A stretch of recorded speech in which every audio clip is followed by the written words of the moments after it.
I'm pulling my weight in gold. Got me anxious, got me broke, but I can't live this on my own. Welcome back, you guys. This is Ergo, and I'm your host, Brandon. Today's episode will be one that will be somewhat fast-paced, as there is a lot of news to report on. And we have our first interview. Now, although our government is in a gridlock of sorts, considering the infighting of the Republican Party coupled with the resistance of the Democratic Party, it is also moving at an unprecedented pace, as it relates to news coverage anyway. Networks like MSNBC and CNN have a near impossible job covering the headlines of this failing Circus Act administration and seemingly misguided Republican majority Congress. I mean, we've got Syria, we've got Russia, we've got North Korea, we've even got the death panel healthcare bill that just passed the House of Representatives.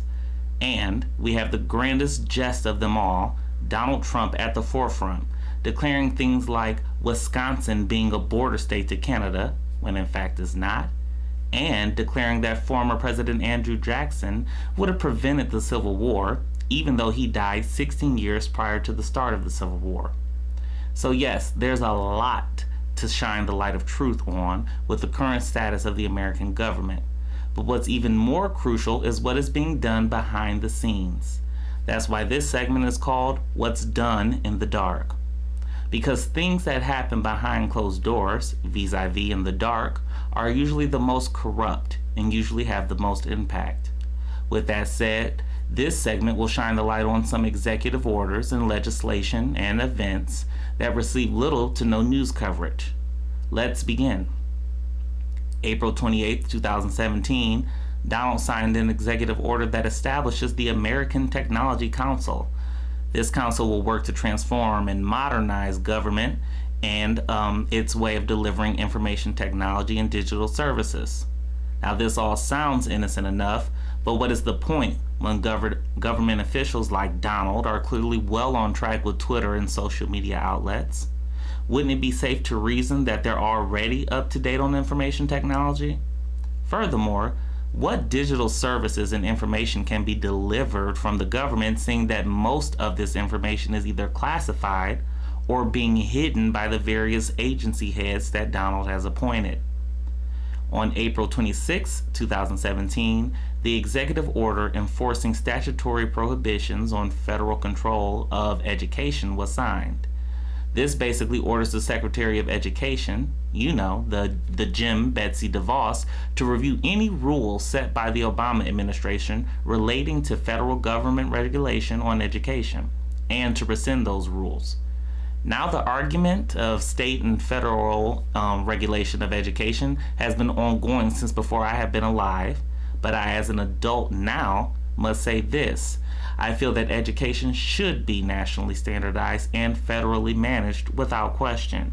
It's one thing to argue amongst ourselves as adults on adult issues, but issues that affect children deserve utmost respect and fairness. It is clear that with recent news on transgender student rights and discrimination in many states, together with the fact that some states are even teaching that slaves were immigrants that wanted to be in America, shows that states alone lack the capacity to manage education for children. How can we all move forward as one country with some states teaching alternative facts? I'd also like to note again how important it is to remember that the Education Secretary, Betsy DeVos, has not taught at a public school, never attended a public school, and has no professional experience qualifying her to be in her position. Also, on April 28, 2017, Donald proclaimed May 1st of this year as Loyalty Day. In the proclamation, Donald states that this day would have been a day for us to pledge our dedication and allegiance to the United States of America, and in 4 schools to recite the Pledge of Allegiance. This is just pure comedy, to me anyway, seeing that more and more evidence is mounting of him colluding and cooperating with Russia to win the election. and with Republicans throwing smoke bombs to divert our attention from the investigation. On a serious matter, though, this is Alton Sterling. He was shot multiple times, causing his death after being slammed and choked by 2 officers in Louisiana in July of 2016. During the remaining months of former President Barack Obama's administration, an investigation was opened, and now it is closed. On May 2nd, 2017, this year, the Department of Justice, headed by Attorney General Jefferson Beauregard Sessions III, announced there will be no civil rights charges filed against those officers involved in the shooting, citing there wasn't enough evidence. Jefferson Beauregard Sessions III didn't even have the decency to notify the family of this before he ran to the media, which would have been the more appropriate thing to do and would have followed protocol. The family in turn found out while watching the news like the rest of us did. But this is where it's going to get messy. This is Desiree Ferruz, and I hope I'm saying that correctly. She represents Code Pink, which is a woman-led grassroots or people-level form of resistance against various social injustices. She attended the Senate confirmation hearing of Jefferson Beauregard Sessions III, in which she was hauled out, as seen here. Desiree was hauled out for laughing at the confirmation proceedings of Jefferson Beauregard Sessions III. As of May 3rd of this year, the Department of Justice convicted her on the charges of being disorderly and disruptive, all because she found it comical, in the same way I did, that Jefferson Beauregard Sessions III was being nominated for the Attorney General position. Now, hopefully you see why I call him Jefferson Beauregard Sessions III and that I note he has racist-like attributes and qualities. Our current governmental state clearly has its priorities straight. I mean, seeing how they charge and convict someone for laughing at Jefferson Beauregard Sessions III and not actually convicting the people that any rational person would consider murderers. It is stuff like this that causes riots, civil unrest, and civil wars. Moreover, as being a black man, I take this very personally. Like, now I really can't help but wonder when my turn will be. Moving on to the governmental spending budget. While I know it's been widely reported on, I want to present it here to further drive my point home. While Donald had his own plans for the budget, the Democrats, and surprisingly many Republicans in Congress, weren't having any of it. Let's review what Donald wanted versus what is actually being passed through Congress. To start off, Donald wanted to cut all funding down to 0% for humanities, arts, and the PBS TV station. Poor thing will have to deal because in the past budget through Congress, funding for the arts, humanities, and PBS remain intact. Donald also proposed cutting funding for the Environmental Protection Agency, or the EPA, by 31.4%. But the past budget only reflects a 1% cut to the EPA funding. Donald demanded to completely defund Planned Parenthood and any agencies providing abortion services. Congress disagreed, and funding for Planned Parenthood remains. Donald threatened, and he even signed an executive order to cut funding for sanctuary cities, which are cities that harbor immigrants. Well, Donnie didn't have his way there either, because not only did a judge strike down that executive order, but Congress didn't even include it in the budget as a law. Lastly, we all know about Donald and that damn wall. I suggest he look into his own frequently bankrupted account for the funding of this wall, because Congress, nor the American people, are funding it according to this budget. There was a lot of backlash from Trump supporters regarding the lack of funding for the wall in the budget passed by Congress, because the fact that Donald wasn't getting any of his immature requests accommodated by Congress. Now, the picture you see now is fencing that is currently along the southern border between our country and Mexico. I chose it because this was the picture that this man, the guy I genuinely detest almost as much as Donald, Sean Spicer, went out at his master Donald's bidding to combat Donald being perceived as a soft loser. This is where he tried to sell this fence as a levee wall or as a potential type of wall that Donald was going to be building. It was then he found himself being rightfully confronted by a Breitbart blog reporter. Let's see the confrontation now, courtesy of MSNBC. Photos. Are those photos of fences or walls? That is called a bollard wall. That is called a levee wall. So that's the wall that No. I'm promised? no.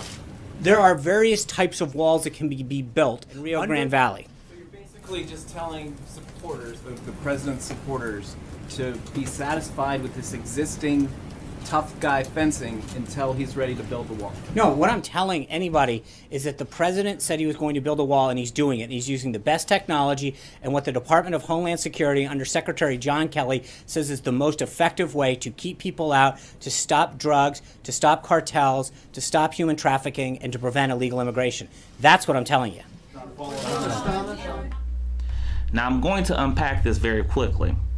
The director of Homeland Security he referred to in that video is a Donald Trump appointee. So of course he would find it the best way to keep the country safe. Well, because it's what his master Donald wanted. Secondly, this fence is already there. And furthermore, the new budget passed by Congress expressly forbids the construction of any new border wall. It only allows for the maintenance of current fencing.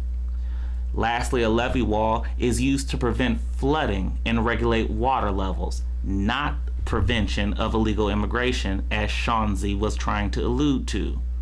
Moving on May 2nd, 2017, this picture of Rabbi Shmuley and Donald Trump's chief strategist was posted by Rabbi Shmuley on his Twitter.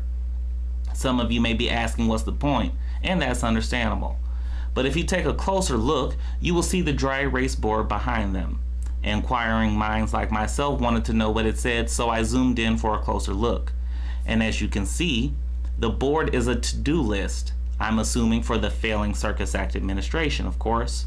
You will see many check marks next to the things that they believe were completed.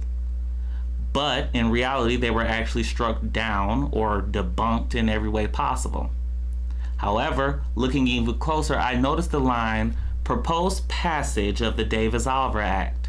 I didn't know what this was, and my grandmother always made me look up things I didn't know in the encyclopedia or dictionary. But since we now have the great internet machine, I took to getting informed. The Davis-Miller Act was brought to life in March 2015. The overall functions of this law was to 1. Limit law enforcement grants to sanctuary cities. 2. Increase immigration enforcement by local authorities in cooperation with ICE or immigration control. And 3. Raise penalties for several immigration crimes. More importantly, this proposed law would have made it easier for people that were immigrants to be deportable. For example, a legal immigrant that was associated with a gang would be considered deportable, and the U.S. government would even go as far as sanctioning the country that immigrant came from should that country not accept them back. I am of the mindset that illegal immigration must be stopped for several reasons, including homeland security and jobs. But I also believe it is counterproductive to start going on a search, breaking up homes, and violently removing people from this country whom don't even remember the country that they originally came from, let alone having never been to another country. So as you can see, again, Donald's failing Circus Act administration and miscreant Republican congressmen are definitely making moves. But what do these moves amount to? What happened to making America great again? What happened to completely shaking up Washington, D.C.? See, just like all money isn't good money, all moves aren't good moves either. No wonder the Trump train is growing outraged. No one likes losing. And with that said, this is what I think of Donald when I think of all of Donald's great accomplishments. This is what winning looks like. Something. So did you catch it? The soldier is who I wanted you to pay attention to in the background laughing. Let me show you one more time. This is what winning looks like. Something comical. We will now take a quick break, and when we return, we'll be taking a trip overseas with our first interview featuring a guest all the way from London who is going to give us some insights on Britain and the problems that their citizens are facing, which I would argue are similar to some of the things that we're facing with our current government. Ergo wants to be the platform for you to express your political thoughts. Please feel free to join the discussion via phone, video, or in person. To set up an interview, contact The Ergo Show at Outlook.com. So I was recently blessed with the opportunity to interview a citizen of Britain who will be named V due to the increasingly high political tensions across the globe. He is from London and will give us some insight into the state of Britain. While his face is not shown, he is a wealth of information and has some great insight to provide all of us. Let's see what's going on overseas. Good to finally talk to you. Yeah, very good as well. So this is very professional. So you've got a green screen as well. Yes, sir. That's how I had that knockoff Dateline kind of a news-esque like background. So I've always been curious because I hear various mixed stories about how are race relations over there in the UK, Britain, Scotland, UK. Well, I tell you what, it's been a bit of a, how can I say, a bit of an experience for me over here. So basically, I've been here in Scotland now for 10 years, right? Mm-hmm. So I've been in the UK proper since 88, 89. So I've sort of like gone through secondary school, I guess what the American equivalent of high school is, and university in England. Okay, and for the past 10 years I've been in Scotland, and there is slightly different in terms of race relations in England and Scotland. I have to also say though, I am quite lucky in the sense that I haven't had major problems. Okay, I do know that major problems exist. I've just been lucky in that I haven't had any major racism or like racist attacks and stuff. But I guess it's also a combination of the fact that things are, or people are becoming more enlightened. If you were to ask my uncle, for example, he's been in the UK since Ghana got the independence in the 60s, okay? Mm-hmm. And the UK back then was a very, very different, place. So I don't know if you ever seen these signs that we used to have in sort of like bed and breakfast, should we say, short stay hotels in London. They used to have signs in the doors that says, no dogs, no Irish, no blacks. Okay, and that was basically completely legal. That's basically how they used to advertise hotels in London, and it's that sort of backdrop that people like my uncle and my father grew up in the UK, and in that sense, you sort of like look at them. They've got a completely different mindset into the UK. So people like my uncle. And my dad, they're just like, white people, you can't trust them at all, ever.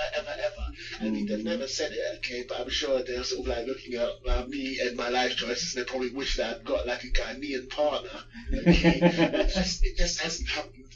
But I mean, they're open to change, and they've seen things change, and they're quite happy that things are different, and they can see that us, the next generation of kids that they've got, they're not struggling the same way that they are, okay? But I've had a very different experience with them. In terms of race relations, from what I can see, is that obviously America is, I don't even know if gold standard is the right way, but should we say America's in a certain way, okay? Like the UK, gold standard, not in a positive, I meant in how can I say, how race relations shouldn't be. Okay. Right, there we go, right. Yes, yeah. And the UK isn't quite there, but there are certainly instances where things can go just as bad as anything as you've experienced and stuff, right? But, so tell me, because I'm very ignorant to all of it, as you can see from our small Twitter spats that we've had with other people tag teaming people. Yeah. What is the government setup in the United Kingdom? Like, I understand that there's Parliament and there's the Prime Minister, and then supposedly there's this Queen, and I don't understand what role she plays if they're not a monarchy anymore. So, well, I mean, they are a monarchy. I guess what you're describing is a country that's ruled by an absolute monarchy. So the Queen, she is essentially the head of the government, but she doesn't actually have powers. So it's really more a ceremonial thing. So the Queen, it's still expected that the Prime Minister gives an update to the Queen every week. Alright, so Theresa May will give the Queen an update in terms of how the country's going and things like this every week. And it's just a courtesy, that's the way it goes. But I mean, if she wanted to have like a Trump epiphany, she could say, forget this, I can't deal with this, my time is precious, I'm not doing this. But that's how it works. But in terms of the day-to-day running of the government, the Queen is just essentially removed from it all. She's there, but she hasn't got any influence whatsoever. Okay, so in terms of like how the setup is that you've got the Prime Minister, and she's the head of government, and you've got then the senior cabinet, though positions like the Secretary of State, Foreign Secretary, Home Secretary, these sorts of things, and all of these guys are also doubled up as MPs.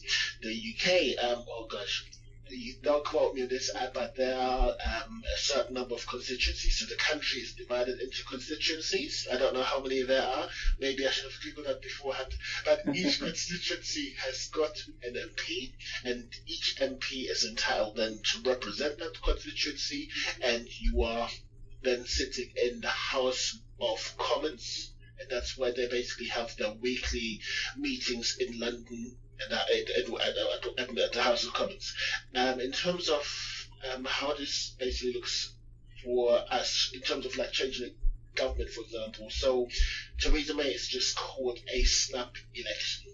The reason why we call it a snap election is because it's outside of or inside the parliamentary term. We've just recently, when I say recently, if you consider that the UK has been running as a country for about 1,000 years, okay? And so in that context, recently there have been parliamentary limits. Right. So the maximum term of government can be in power is 5 years. And there has been a law change so that the sitting party can call an election anytime they want. Okay? So whereas in the US, for example, you've got your fixed terms, so every 4 years there's an election.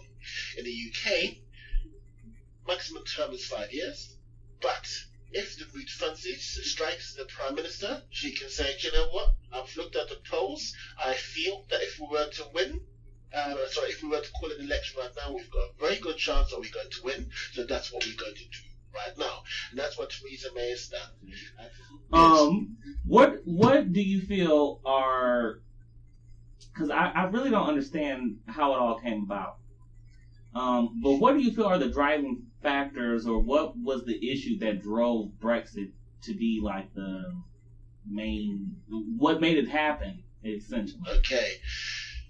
It's, ask 1,000 people, get 1,000 different answers, okay? But let's just sort of like take a top-down view. I think the perception of quite a lot of people in the UK is that the EU as an institution does more harm than good. It's wasteful, it just doesn't quite address people, it's not quite democratic, and this is just basically because, as with most things politics, okay, people just don't quite understand how things work, okay? They hear certain things, they let their imagination go run wild, and then basically that perception that they've got becomes their reality. And the person that I blame for most, okay, is Boris Johnson. Have you heard of this fella? Yes, he's been on our news a few times. Yeah, so basically this guy, Boris Johnson, he is now our foreign secretary, and to sort of like put this very basic, if James Bond was a real person, Boris Johnson would be his boss. He is essentially in charge of our intelligence apparatus now. So wow. GCHQ, he is the man in charge of that, okay? Foreign intelligence, diplomats, he is that main boss, right? But like once upon a time, he used to actually be a journalist, and he was, what's the word?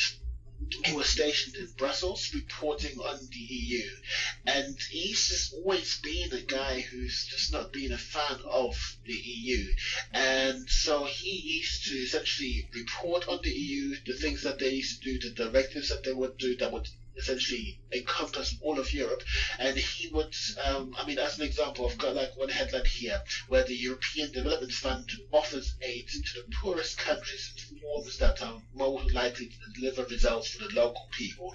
That would essentially be the title of the EU directive. And what Boris Johnson would typically do, and he then set the tone for the reporting on EU directives for a generation of journalists. Okay, so this started in, shall we say, the 80s, and he set the tone for how they would treat stories about EU. So you'd have like a directive which would do very noble things, and he would bury the lead.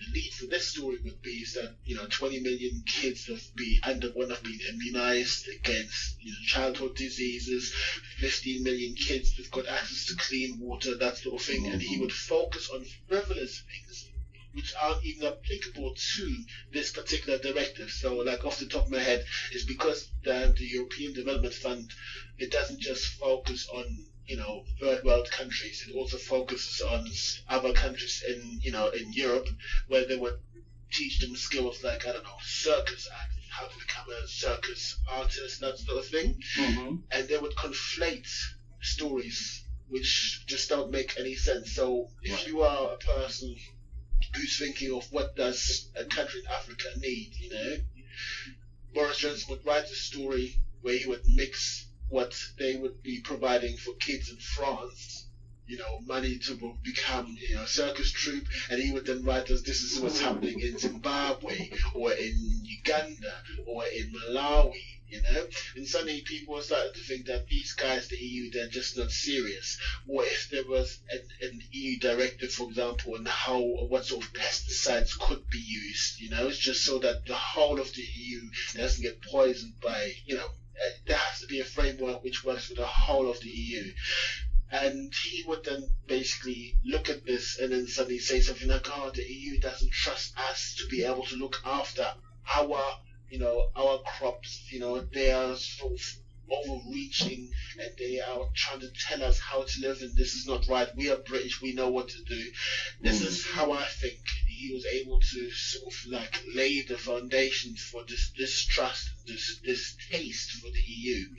And obviously it just snowballed from there. This is how I think it started, because every other European country, the media there has got enough respect for the work that the EU do that you would never find a headline like that in France or in Germany or in Spain or in Italy that basically says that the EU are there to fleece the members of the EU, So Boris Johnson, he set the tone for how the media in the UK treated and reported on the EU.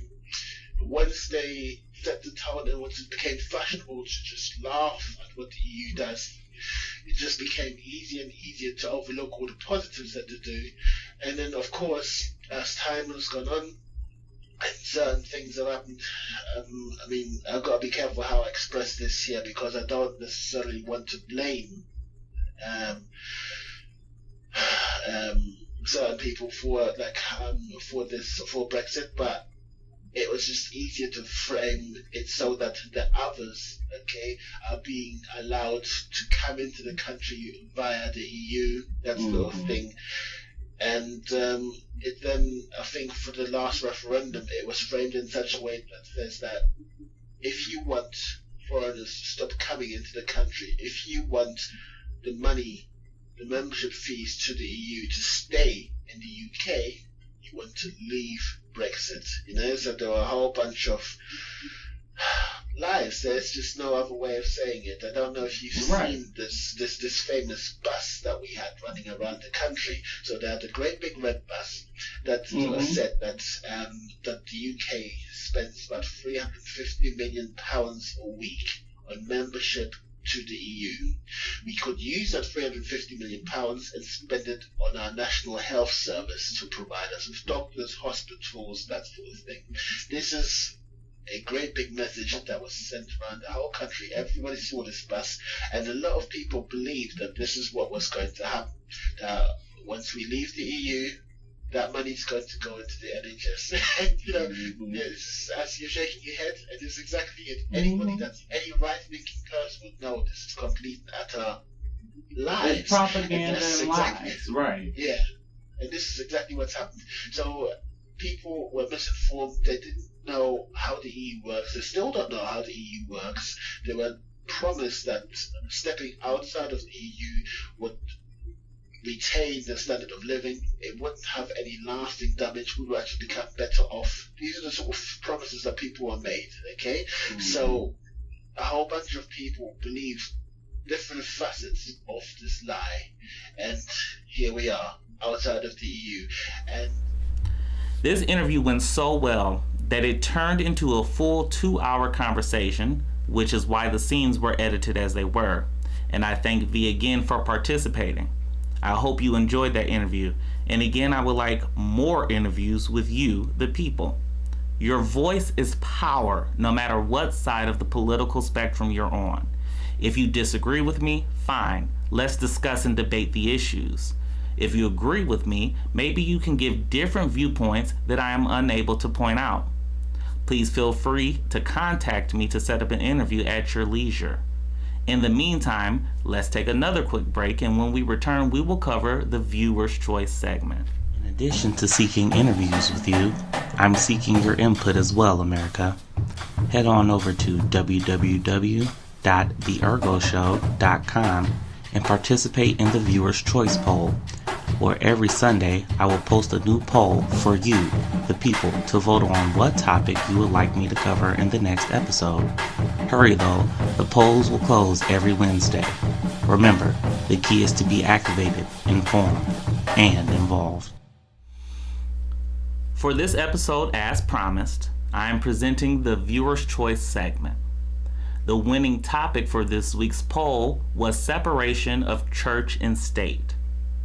Now, despite popular beliefs and rhetoric that separation of church and state is in the Constitution, it is not directly stated in the Constitution.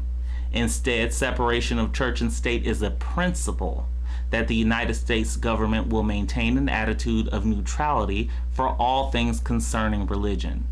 In other words, that is to say, the government will stay out of the church's business, and the church will stay out of the government's business.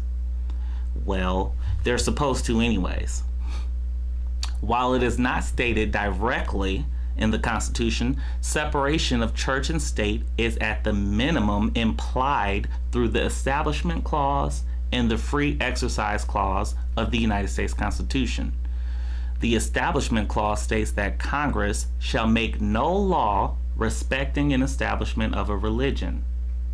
The Free Exercise Clause virtually states the same thing, but adds the line, or prohibiting the free exercise thereof. So exactly what does those two clauses mean? How far do they go, and what do they imply? The majority of people seem to believe that these clauses are meaning that no specific religion shall have favor or have laws established incorporating its views. To counter that, this country was founded by Christian settlers and have strong roots in Christianity. But with this language, it's hard to truly identify what the founding fathers who crafted our Constitution intended this to mean. And for that reason, we've had Supreme Court rulings ranging from prohibition of prayer in schools all the way going to allowing religious monuments to be placed on government properties. I am of the opinion that these two clauses were intended to be broad, sweeping clauses. What I mean by that is that I believe that these two clauses were meant to prevent our government from taking any considerations when taking legal actions and judgments.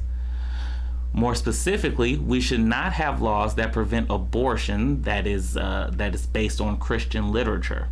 Additionally, we should not have gone through years of outlawing homosexuality through sodomy laws because religious people feel that whatever book they follow is how we should all live our lives. While some may argue that many basics, like we shouldn't run around killing each other and stealing from each other, our fundamental religious values, I argue that these are actually rudimentary social norms that are implicitly accepted as being the wrong thing to do. Lastly, no religion should be favored over another. We shouldn't shun Muslims because a few bad apples have done some really terrible things. In the same way, we mustn't shame our Jewish brothers and sisters. And while I am a man that believes in God and I have my own personal relationship with God, I agree with the atheists when they say that they are not afraid of burning in hell just because someone else has cast judgment on them. We should all be focused on fixing real social problems and not who or what someone else is sleeping with. No religion or person is above another. We are all subject to the same laws and social rules. Now we will take our final break, and when we return, I will give you my closing remarks on today's episode in the final segment, I've Come to Conclude. Ergo wants to be the platform for you to express your political thoughts. Please feel free to join the discussion via phone, video, or in person. To set up an interview, contact The Ergo Show at Outlook.com. On February 27, 1933, the Reichstag building that was in Germany was mysteriously burned down due to arson. The Reichstag building was equivalent to the United States Capitol, which houses our Senate and House of Representatives. Hitler used the Reichstag fire as an excuse to limit the free press, forbid all political meetings, and outlaw any protests or marches. Hitler limited or marginalized the free press so that he could use propaganda to brainwash the German citizens into believing that communists were responsible for burning down the Reichstag building, when there really was no evidence that that took place. After subsequent years and several manipulations of power, Hitler made it legal to arrest political opponents without charge, to disperse political organizations, and to shut down the free press entirely. Meanwhile, we in the United States take the free press for granted. Most of us are too absorbed within ourselves or chasing after wind in our journeys to keep up with the Joneses.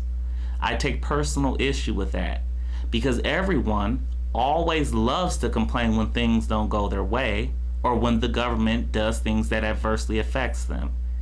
Yet, we don't take the time to get informed nor vote when actually we all have a voice and we all have an obligation to speak to whatever truth or political ideology we identify with through voting and getting involved in any way possible. We all must act if we truly enjoy this democracy that we are governed by. Because if you haven't noticed, Donald Trump has not been shy whatsoever about his admiration and respect for dictators such as President Duterte of the Philippines, Vladimir Putin of Russia. He's even gone as far as saying he'd be honored to meet with Kim Jong-un, the dictator of North Korea that has the blood of his own family members on his hands. Call me crazy, but doesn't Donald show similar characteristics to that of Hitler? He's got the Republicans acting as his groupies, and he's declared war on the free press many times. I want to leave you all to think about that as this concludes this week's episode of Ergo. Before you, the people. I'm pulling my weight.